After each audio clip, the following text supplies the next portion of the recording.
Model context protocol it's very trending nowadays. इसके बारे में समझने की कोशिश करते हैं, पर इसे समझने से पहले हमें इसका इतिहास जानना होगा कि इससे पहले किस किस टाइप के प्रोटोकॉल्स रहे हैं और ऐसी क्या बलान पड़ी कि हमें इसको यूज करना पड़े। सो एक बहुत ही बेसिक सा यूज केस लेते हैं जहाँ पे मैं चैटजीपीटी पे जाता हूँ और मैं इसी से पूछता हूँ व्हाट इज एमसीपी। तो ये मुझे थोड़ी बहुत डिटेल्स दे रहा है कि MCP means the different thing depend upon the context. MCP का मतलब माइक्रोसॉफ्ट सर्टिफिकेशन प्रोग्राम हो सकता है, प्रोफेशनल सर्टिफिकेट हो सकता है। एमसीपी का बायोलॉजी की टर्म में कुछ और मीनिंग है। सो ये बहुत ही बेसिक सा प्रॉम्प्ट है जो मैंने इसे दिया और इसने मुझे आंसर दिया। अब मैं एक काम करता हूँ, मैं डायरेक्टली इसे व्हाट इज एमसीपी की जगह मैं पूछता हूँ what is MCP in AI. अब मैंने थोड़ा और एक एडिशनल कॉन्टेक्स्ट दे दिया इसे कि एआई की टर्म में मुझे बताओ। अब इसने कहा है कि एमसीपी का यूजुअली मतलब ये होता है, ओके, न्यूरॉन्स में, और उसकी ये डिटेलिंग दे रहा है। पर मुझे पता है मैं एमसीपी इस बारे में जानना नहीं चाहता, मैं जानना चाहता हूँ मॉडल कॉन्टेक्स्ट प्रोटोकॉल के बारे में। तो मैंने इसको दोबारा कहा एमसीपी और यहाँ पे मैं मॉडल कॉन्टेक्स्ट प्रोटोकॉल लिख देता। अब जैसे कि आप जानते होंगे कि ये जो बेसिक एलएलएम मॉडल है, अगर मैं इस बात करूं, अभी चैटजीपीटी 4.5 यूज हो रहा होगा, 4 यूज हो रहा होगा। ये जो मॉडल है ये ट्रेन है 2023-24 तक के डेटा पे। एमसीपी जो आया वो नवंबर 2024 में आया, उसके बाद जो चीजें हुई हैं उसका इसे बाय डिफॉल्ट अंदाजा नहीं है कि एग्जैक्टली है क्या। तो ये हेलुसिनेट करके कुछ एक चीजें बनाने की कोशिश कर रहा है कि model context protocol AI system में वाइडली स्टैंडर्ड है और दिस इज सॉफ्टवेयर और एपीआई डिजाइन स्पेसिफिक टेक्नोलॉजी। तो इसे बेसिकली अभी भी इस बारे में पता नहीं है, हेलुसिनेट करके कुछ एक आंसर बनाने की कोशिश कर रहा है। पर अगर इसे अभी तक की नॉलेज होती, इंटरनेट पे सर्च कर पाता, तो तब ये बेटर आंसर दे पाएगा, राइट। तो अभी मैं रिफ्रेश करके यहाँ पे सेम आंसर दे रहा हूँ, पर यहाँ पे अब मैं सर्च प्लगइन का यूज कर रहा हूँ। तो अब अगर मैंने सर्च किया तो इंटरनेट पे पहले सर्च करेगा, और कौन से इंटरनेट पे, स्पेसिफिकली बिंग सर्च इंजन पे ये सर्च करेगा, यहाँ पे कुछ एक वेबसाइट निकाल के लाएगा। अब ये जो आंसर दे रहे हैं ये करेक्ट आंसर है कि एग्जैक्टली एमसीपी है क्या। ओके, 2024 नवंबर में आया है, एंट्रोपिक ने लाया था इसे। तो ये बहुत ही बेसिक डिटेल मुझे दे पा रहा है। ओके, ये कैसे हो पाया? क्योंकि स्टार्टिंग में इसे मैं बहुत ही बेसिक एलएलएम मॉडल है, इसको मैंने जैसे सवाल पूछा, फिर मैंने थोड़ा और कॉन्टेक्स्ट दिया उसे सेकंड स्टेप में कि मैं एआई की बात कर रहा हूँ, और थर्ड स्टेप में क्या किया, मैंने एक टूल ही इनेबल कर दिया जो इंटरनेट पे सर्च करके इसको इन्फॉर्मेशन दे पा रहा है। दैट इज ग्रेट, और अभी मुझे बेस्ट इन्फॉर्मेशन दे पाएगा। इसी के साथ साथ मेरे पास और भी कुछ चीजें हैं एडिशनल कॉन्टेक्स्ट के लिए, कि फॉर एग्जांपल एमसीपी के वेबसाइट पे जाके मैं उनका मेन जो डॉक्यूमेंटेशन है कॉपी पेस्ट करके यहाँ पे लिख सकता हूँ, तभी मुझे इजी लैंग्वेज में समझा पाए। या मैं पूरी वेबसाइट को एज अ पीडीएफ डाउनलोड कर दूं, यहाँ पे पीडीएफ लोडर, यहाँ पे पीडीएफ या जेपीजी किसी भी फॉर्मेट में अपलोड करना चाहूँ, ये मुझे आंसर दे पाएगा। Okay, so basically 3 step process है जो भी हमने डिस्कस किया, स्टार्टिंग विद एलएलएम्स। फिर मैंने एलएलएम्स को थोड़ा बहुत कॉन्टेक्स्ट दिया, चाहे फाइल अपलोड करके, एडिशनल फाइल्स देके, एडिशनल टेक्स्ट देके, और थर्ड में मैंने कुछ एक टूल्स का प्रयोग किया, जैसे कि सर्च नाम का एक टूल है। अब इसी को इमेजिन कीजिए, मैं चैटजीपीटी को ही अगर बोल पाऊं यहाँ पे send a mail to probably Ankur, और मेल में मुझे ये लिखना है कि मीटिंग जो है कल वाली वो कैंसिल हो रहा है। सो ये काम तब तक नहीं हो पाएगा क्योंकि अगर मैं डायरेक्टली चैटजीपीटी को बोल कैंसिल, तो क्या इस इंटरनेट पे सर्च करके आंसर दे पाएगा? नहीं। क्या मेल सेंड कर पाएगा? नहीं कर पाएगा। पर इट वुड बी ग्रेट, इसने थोड़ा बहुत स्ट्रक्चर मुझे जरूर दे दिया कि ठीक है मेल आईडी से पता नहीं है, सो बेसिकली ये नहीं कर पाएगा। पर अगर इसी को मैं कुछ एडिशनल एक्सेस दे कि मैं एक एक्सेल फाइल अपलोड कर दूं जिसमें सबकी ईमेल एड्रेस है, Ankur means ankur@geeks4each.org for example, this is the email ID, ऐसे मैंने और सारी ईमेल आईडी है जो यहाँ पे डाल, तो उससे होगा क्या कि जो भी मैं चैटजीपीटी को बोल रहा हूँ तो वो उस एडिशनल फाइल से उसकी ईमेल एड्रेस को उठाएगा, मेल लिख देगा, और ऐसी एसएमटीपी वगैरह लाइब्रेरी यूज करके मैं इवन अपनी मेल ऑथेंटिकेशन करके मेल भी ऑटोमेटिकली भेज सकता हूं। दिक्कत ये है कि मुझे डेटाबेस का एक्सेस देना पड़ रहा है कि कौन कौन है मेरे पास, और इसके साथ साथ सिर्फ यही नहीं है, हो सकता है अब कल कौन सी वाली मीटिंग कैंसिल होनी है, कैलेंडर पे जाकर वो मीटिंग भी कैंसिल करनी पड़ेगी। तो ये कुछ ऐसी चीजें, ये करने के लिए एलएलएम को मुझे बहुत ज्यादा एडिशनल एक्सेस देनी पड़ेगी जो कि सिक्योर नहीं है, क्योंकि मुझे अपने क्रेडेंशियल्स भी देने पड़ेंगे, ये सारी चीजें अगर जाएंगी, so this is not something that has to be done.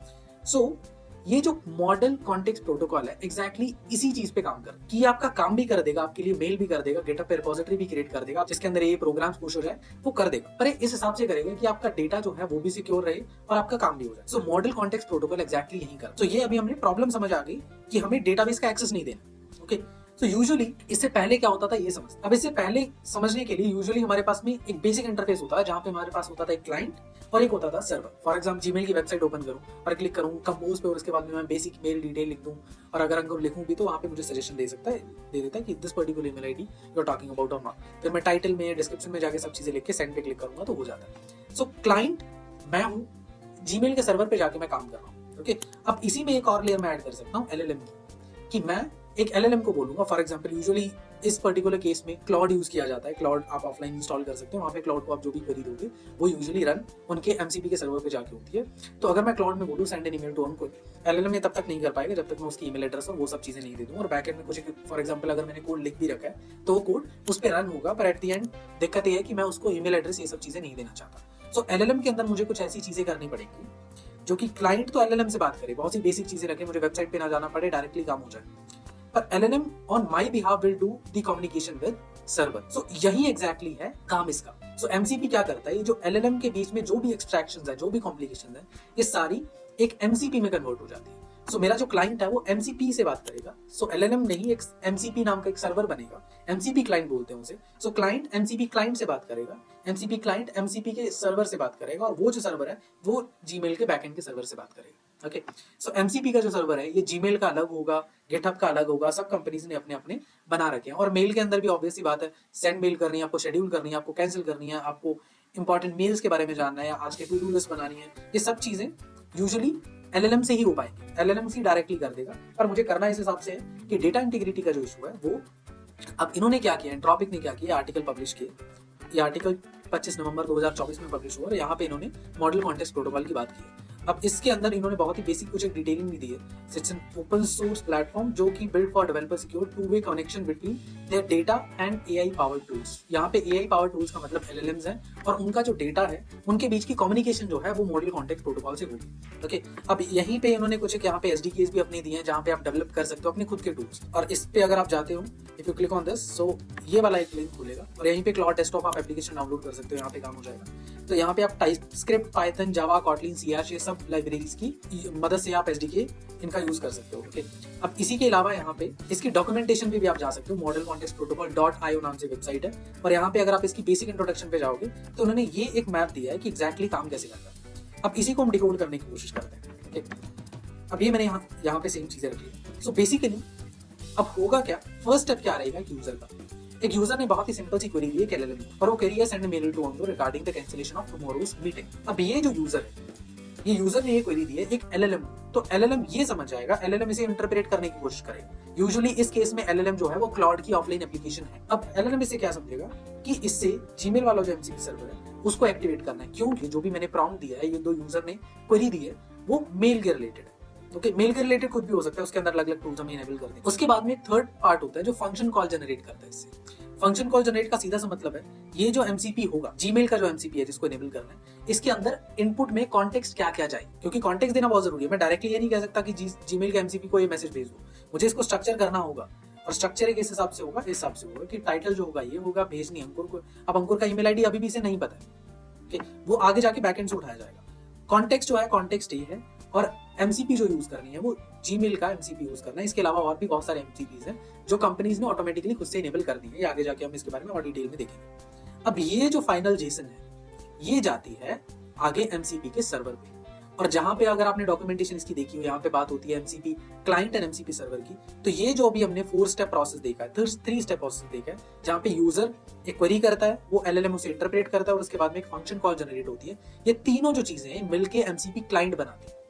सो एक क्लाइंट जब भी कम्युनिकेट करता है, एमसीपी क्लाइंट के थ्रू कम्युनिकेट करता है एमसीपी के सर्वर से, और सर्वर वो स्पेसिफिक हो सकता है, गूगल का अलग होगा, जीमेल का अलग होगा, जी ड्राइव का अलग होगा, गिटहब का अलग होगा, स्लैक का अलग होगा। और उसके बाद में जो भी यहाँ पे क्वेरी आई, ये क्वेरी के अंदर, क्योंकि यहाँ पे एमसीपी सर्वर के अंदर और सारे फंक्शंस लिखे हुए हैं हर एक चीज को इनेबल करने। फॉर एग्जांपल ये जो पहले टाइटल आया था, यहाँ पे जो इनपुट आई थी वो टाइटल था, किसको भेजना है, और कॉन्टेक्स्ट। और इसके साथ साथ अब इसने क्या डिफाइन किया कि इसके अंदर कुछ एक और फंक्शन है जो एग्जीक्यूट होने हैं, और वो फंक्शन कौन से एग्जीक्यूट होने, एक तो सेंड मेल वाला कि मेल इसको जानी है, और एक कैंसिल मीटिंग वाला, क्योंकि मीटिंग कैंसिल भी तो करनी है, मीटिंग अगर शेड्यूल है तो वो कैंसिल हो जाए। और एमसीपी कौन से वाला है, जी गूगल वाला एमसीपी जो यहाँ पे डिसाइडेड है। तो ये जो सारा है ये काम हो रहा है एमसीपी सर्वर के अंदर, जो कि जीमेल का है। सेम अगर क्वेश्चन अगर चेंज हो जाता तो डेफिनेटली यहाँ पे एमसीपी ऑफ सर्वर जीमेल की जगह गूगल ड्राइव हो सकता था, या गिटहब हो सकता था, गिट हो सकता था। अब ये जो काम है, यहाँ से एलएलएम का काम खत्म हो गया। एलएलएम ने ये वाला डिटेल है वो यहाँ तक दे दिया। अभी तक भी मुझे अंकुर का ईमेल एड्रेस नहीं पता है, तो ये जो एमसीपी सर्वर है जीमेल का, ये बैकएंड पे डेटा भेजेगा जीमेल के सर्वर, और जीमेल के पास में क्योंकि सारी डिटेल्स है, तो यहाँ पे ईमेल एड्रेस फेच होगी, यहाँ पे उनके शेड्यूल मीटिंग्स हैं, यहाँ पे सारी डिटेल्स आ जाएंगी। सो बेसिकली ये जो एमसीपी सर्वर है जीमेल का, ये कम्युनिकेट कर रहा है जीमेल के सर्वर से। सो ऑन माय बिहाफ अब डेटा जो है सिक्योर इस वजह से है क्योंकि यहाँ तक एलएलएम यूज हो रहा है, अगर मैं सिक्योरिटी एक बार को लेकर साइड में भी रख दूं कि सिक्योरिटी क्या क्या प्रोटोकॉल से यूज कर रहे हैं सिक्योरिटी के लिए, तो सब चीजें स्टार्टिंग का जो एमसीपी क्लाइंट वाला पार्ट है, ये तीनों स्टेप में एलएलएम कहीं ना कहीं यूज हो रहा है, जो इसको पढ़ेगा, बताएगा कि किस एमसीपी को इन्वोक करना है और इसका जो स्ट्रक्चर तैयार करेगा ये एमसीपी क्लाइंट कर रहा है। यहाँ तक एलएलएम यूज हो रहा है, पर एक बार जब ये तैयार हो जाता है एमसीपी सर्वर डायरेक्टली इसके मेल सर्वर पे रिक्वेस्ट भेजता है और वहां पे सारी वैलिडेशन होती है। तो इसका बेनिफिट ये है कि ये जो आपका डेटा जीमेल पे सेव्ड है वो जीमेल पे ही सेव्ड है, रिक्वेस्ट सिर्फ यहाँ पे जा रही है, रिस्पॉन्स में हमारे पास में ये आएगा कि हाँ ईमेल इज बीइंग सेंड और शेड्यूल इज कैंसिल और ऑल दीस थिंग्स। क्या यहाँ पे दोबारा मेल एड्रेस वापस आएगी? नहीं। तो इस वजह से इस चीज को काफी सिक्योर भी माना है। सो इसी को अगर मैं थोड़ा सा शॉर्ट करूं, सो एमसीपी जो क्लाइंट है ये एलएलएम यूज कर रहा है। एलएलएम हो सकता है क्लाउड यूज कर सकते हो आप, जीपीटी यूज कर सकते हो। तो ये सब चीजें क्योंकि सर्वर पे जा रही है, कनेक्शन रिक्वेस्ट सर्वर पे जा रही है, तो यहाँ पे डेटा अगर सेव हो भी रहा है दैट्स टोटली फाइन, क्योंकि आपकी मेल एड्रेस कॉन्फिडेंशियल डिटेल्स नहीं जा रही है, कनेक्शन एस्टेब्लिश करने वाली चीजें नहीं जा रही। अब आते हैं अगले स्टेप पे। अगर इसी एमसीपी क्लाइंट को मैं थोड़ा कंबाइन करके देखूं इसकी चारों स्टेप्स को, तो मैं यहाँ पे एक बहुत ही बेसिक सा स्ट्रक्चर बना सकता हूँ कि एमसीपी का एक क्लाइंट है जहाँ पे मैं रिक्वेस्ट भेजूंगा, एमसीपी का एक सर्वर है जो इसको सर्वर और बेसिकली मेन सर्वर और एमसीपी क्लाइंट के बीच में एक सिस्टम बैठा है जो कि बहुत ही लाइट वेट है, ये इन दोनों की कम्युनिकेशन इजी करता है। सो बेसिकली एमसीपी क्लाइंट है जिससे रिक्वेस्ट जाएगी एमसीपी के सर्वर पे, और एमसीपी का सर्वर भी अलग अलग होंगे, गूगल के लिए अलग होगा, जीमेल के लिए अलग होगा, जी ड्राइव के लिए अलग होगा। अब क्योंकि अलग अलग सर्वर्स हैं, तो क्या मैं कह सकता हूँ ये जो क्लाइंट है इसकी जगह basically I will be having MCP client. MCP client MCP के अलग अलग सर्वर से कम्युनिकेट करेगा। एक कम्युनिकेट करेगा जीमेल पे। अब जीमेल के अंदर अलग अलग टूल्स हो सकते हैं, फॉर एग्जाम्पल मेल सेंड करने का अलग फंक्शन होगा, मेल डिलीट करने का अलग फंक्शन होगा, ड्राफ्ट का अलग होगा, शेड्यूल का अलग होगा, ये सब चीजें अलग होंगी। पर फेच करने के टाइम पे क्या होगा, यहाँ पे फेच का सर्वर आएगा, यहाँ पे जीमेल का जो सर्वर है वो एम्बेड करके आपको आंसर देगा। सो बेसिकली हम सीपीजी का जो सर्वर है that is acting as an intermediator part. GitHub का अलग है, गूगल ड्राइव का अलग है, और ये कुछ एक सर्वर्स हैं जो कंपनीज ने ऑटोमेटिकली खुद से बना के डाल दिए। अब इससे बेनिफिट क्या है, एज ए क्लाइंट आपको डायरेक्टली बस इनके जो प्लगइन्स हैं इनको यूज करना है, आपको खुद से इनके सर्वर बनाने की जरूरत नहीं है क्योंकि इन्होंने बना दिया। या बिल्कुल वैसी है जैसे अगर आपको जनरेटिव एआई में कोई एप्लीकेशन बनानी है, आप खुद का एलएलएम नहीं बनाते हो, आप ओपनएआई की एपीआई यूज कर सकते हो, उनको मैसेज भेजते हो। अगर आपको ओपनएआई यूज नहीं करना, आप ग्रॉक यूज कर सकते हो, आप और कोई एपीआई यूज कर सकते हो, और अदरवाइज आप अगर कुछ नहीं यूज करना चाहते, आप एक कॉमन ग्राउंड में आ सकते हो जहाँ पे आप लैंगचेन यूज कर सकते हो। लैंगचेन का बेनिफिट है आपको बस मॉडल चेंज करना है, आपको कोई लाइब्रेरी वगैरह चेंज करने की जरूरत नहीं है। अदरवाइज क्या होगा, ग्रॉक के लिए मुझे अलग लाइब्रेरी यूज करनी पड़ रही है, ओपनएआई के लिए अलग यूज करनी पड़ रही है, तो यहाँ पे सब चीजें सेंट्रलाइज हो जाती है। इसीलिए इसे मॉडल कॉन्टेक्स्ट प्रोटोकॉल बोला जाता है। सो अब अगर मैं समराइज करूं, सो मॉडल कॉन्टेक्स्ट प्रोटोकॉल के अंदर जो तीन चीजें, फर्स्ट थिंग इज मॉडल, जो कि कोई भी मॉडल हो सकता है, क्लाउड हो सकता है, जीपीटी हो सकता है, कोई भी हो सकता है। ओके, ये मॉडल को कुछ एडिशनल इन्फॉर्मेशन दी जाती है जिसे बोला जाता है कॉन्टेक्स्ट। सो मॉडल मींस कोई भी मॉडल हो सकता है, कॉन्टेक्स्ट मीन जो एडिशनल इन्फॉर्मेशन दी गई है, और प्रोटोकॉल मीन जिसके स्टैंडर्ड ऑफ रूल, जिससे डेटा भी सेव रहे और मेरा काम भी हो जाए।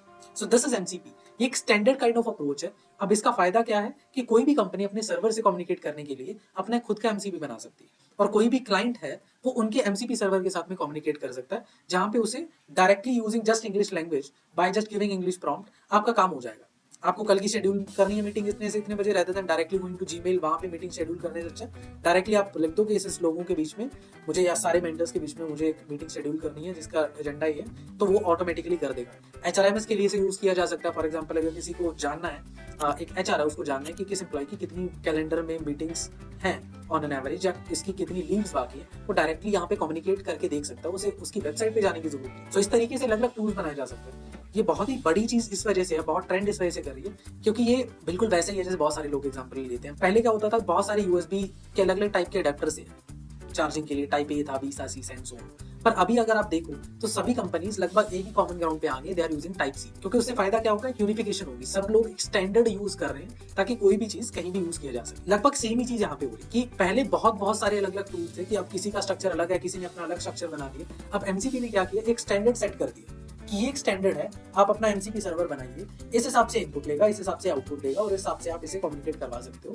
तो ये एक स्टैंडर्ड बना दिया। अब क्योंकि ये स्टैंडर्ड बना दिया, तो आपको एज ए क्लाइंट अब इसके बीच की जो भी एब्स्ट्रैक्शन है, जो भी फंक्शन लिखे हैं, आपको इनकी सरदर्दी लेने की जरूरत नहीं। बहुत से फंक्शन, बहुत से टूल्स पहले से लेके जा चुके हैं, और ये बिल्कुल वैसा ही है जैसे कि पाइथन इतना वाइडली यूज क्यों होती है, क्योंकि इसमें बहुत ज्यादा रिच लाइब्रेरी बेस है। बहुत से लोगों ने बहुत से कोड पहले से लिख दिए, तो आपको शुरुआत से लिखने की जरूरत नहीं है, आप डायरेक्टली कोड को लोड कर सकते हो और उसके ऊपर जो आप ये प्रोजेक्ट बनाना चाहो बना सकते हो विद मिनिमल कोड।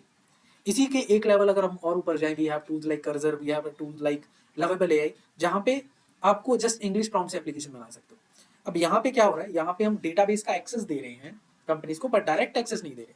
हम उनको प्रोटोकॉल इस हिसाब से दे रहे हैं कि डेटा कम्युनिकेशन के थ्रू कम्युनिकेट जरूर हो, काम भी हो जाए और डेटा इंटीग्रिटी भी बनी रहे। ओके, सो ये बेसिक एक डेफिनेशन है मॉडल कॉन्टेक्स्ट प्रोटोकॉल की। ओके, अगर आप और ज्यादा डिटेल में जानना चाहते हैं, आप चाहते हो कि हम इस पे प्रैक्टिकल वीडियो भी बनाएं, हमें बताइए, हम जरूर एक बार डिस्कस करेंगे, एक आध प्रोजेक्ट इस पे बना के देखेंगे।